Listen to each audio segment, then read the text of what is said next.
Oke, Assalamualaikum Ananda. Kembali lagi di pembahasan tentang materi aljabar. Kali ini kita akan membahas tentang suku sejenis dan suku tidak sejenis ya. Jadi pada aljabar itu nanti kita akan bisa mengelompokkan manakah suku yang sejenis dan manakah yang tidak sejenis. Oke, mungkin kalau di sini kita ngelihat kalimatnya ya, ngelihat kata per katanya, di sini ada kata suku ya. Nah, kalau misalnya kita mengingat di pelajaran lain, misalkan di pelajaran IPS, kita mengenal ada suku Dayak, misalkan ada suku Bugis gitu kan. Ketika kita mengingat tentang suku Dayak atau suku Bugis, maka tentunya kita bisa menyimpulkan bahwa orang-orang yang ada pada suku tersebut pasti memiliki karakter yang sama, memiliki budaya yang sama, memiliki adat istiadat yang sama gitu ya. Jadi pasti memiliki kesamaan sehingga mereka dikelompokkan ke dalam suku yang sama. Nah, itu pun menjadi clue untuk pembelajaran kita hari ini. Misalkan Bunda memiliki bentuk aljabar seperti ini ya. 2x kemudian 3x dan 4x. Atau ini misalkan Bunda ganti jadi negatif 4x. Maka bentuk ini bisa kita namakan sebagai suku yang sejenis ya. Ini adalah suku yang sejenis. Kemudian kalau misalkan Bunda punya 2x pangkat 2, setengah x pangkat 5, 3x, maka ini adalah suku yang tidak sejenis. Bentuk lain misalkan minus 5xy, kemudian 2yx, 7xy, ini juga adalah suku yang sejenis. Satu lagi sebagai contoh, seandainya Bunda punya bentuk 5xyz,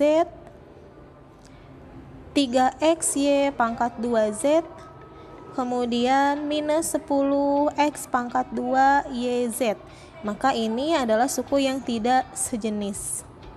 Oke, sekarang mari kita sama-sama perhatikan gitu ya keempat contoh yang Bunda tampilkan. Di sini Bunda menampilkan ada dua suku sejenis, kemudian ada dua suku yang tidak sejenis. Mari kita lihat contohnya ya. Contoh yang pertama, Bunda kategorikan 2x, 3x, dan negatif 4x itu sebagai suku yang sejenis. Artinya mereka memiliki karakter yang sama, atau bisa dibilang kita perhatikan ya, kita coba perhatikan dari variabelnya. Variabelnya sama ya, sama-sama x. 2x, 3x, minus 4x, variabelnya sama yaitu x. Kemudian kita lihat contoh yang ketiga. Kemudian xy, yx, dan xy juga ya. Negatif 5xy, 2yx, dan 7xy itu juga dikategorikan sebagai suku yang sejenis. Kira-kira nih, ketika kita melihat contoh nomor 2 dan 4, apakah kita bisa menyimpulkan ciri suatu aljabar itu dikategorikan sebagai suku sejenis juga tidak sejenis? Kita perhatikan variabel dan pangkatnya ya. Jadi kita lihat variabel dan pangkatnya. Ketika variabelnya sama, maka dapat dipastikan itu adalah suku yang sejenis. Tapi perhatikan juga pangkatnya. Misalkan contoh nomor 2, variabelnya sama ya. Kita lihat contoh yang kedua. Variabelnya sama, sama-sama x ya. Seharusnya sejenis kan? Tapi kita lihat nih, pangkatnya beda, yang ini pangkat 5 x-nya, ini pangkat 2, dan yang ini x-nya pangkat 1. Maka ini tidak sejenis. Kenapa? Karena pangkatnya berbeda. Oke ya.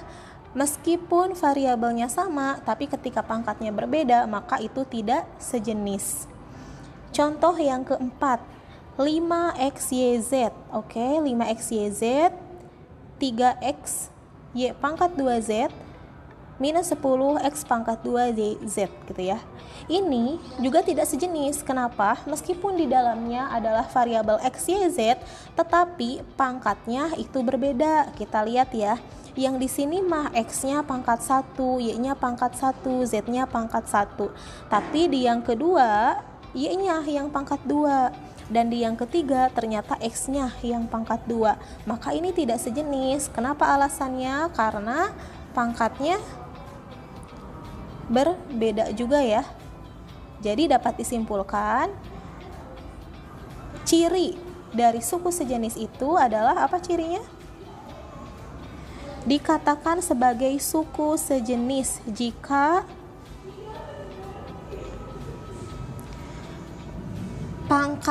jika variabelnya sama dan pangkatnya sama gitu ya. Jadi ini adalah ciri dari suku yang sejenis. Ketika salah satunya tidak dipenuhi, maka dia dapat dikatakan sebagai tidak sejenis ya. Misalkan minus setengah X minus 7X, maka ini sejenis. Sekali lagi ya untuk menguatkan, minus 4AB kemudian 7AB ini juga dikatakan sejenis. Pangkatnya sama, variabelnya sama. Tetapi ketika ini misalkan 10AB, yang ini 8A pangkat 2B pangkat 2, maka ini tidak sejenis. Itu sekilas terkait suku sejenis dan tidak sejenis. Berikutnya tadi Bunda sampaikan ya. Ini Bunda sampaikan kalau 5XY dan 8YX, apakah ini sejenis?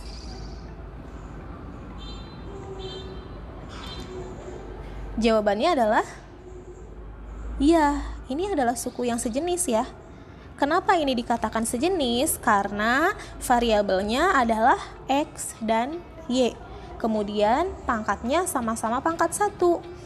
X-nya pangkat 1, Y-nya pangkat 1. Ini juga Y-nya pangkat 1, X-nya pangkat 1. Bun, tapi ini kan penulisannya beda. Untuk yang sebelah kiri ini XY, kalau yang kanan YX.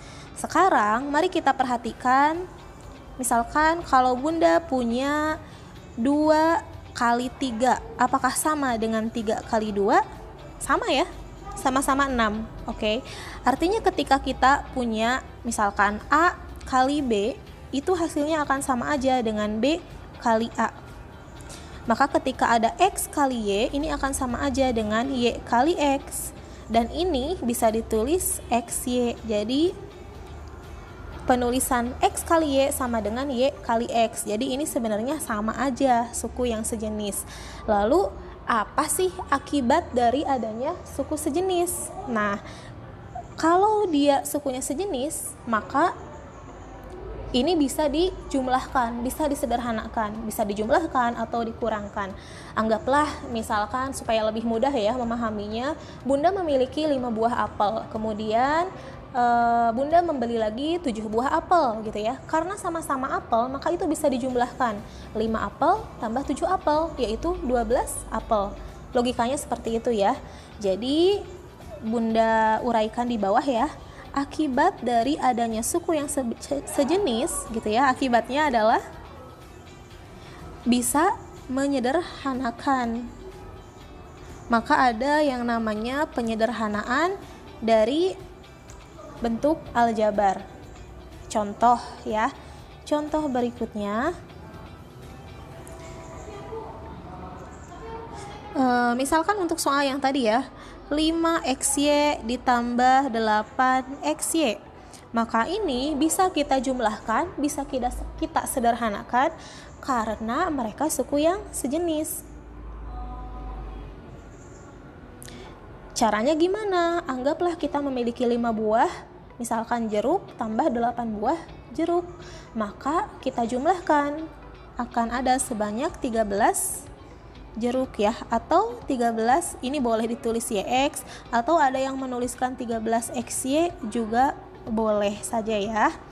XY atau YX sama saja. Oke. Nah, sampai sini pembahasan tentang suku sejenis dan suku tidak sejenis. Di video berikutnya kita akan bahas contoh bagaimana sih cara menyederhanakan bentuk aljabar ya. Oke, terima kasih atas perhatiannya. Silakan dicatat poin pentingnya dan selamat belajar.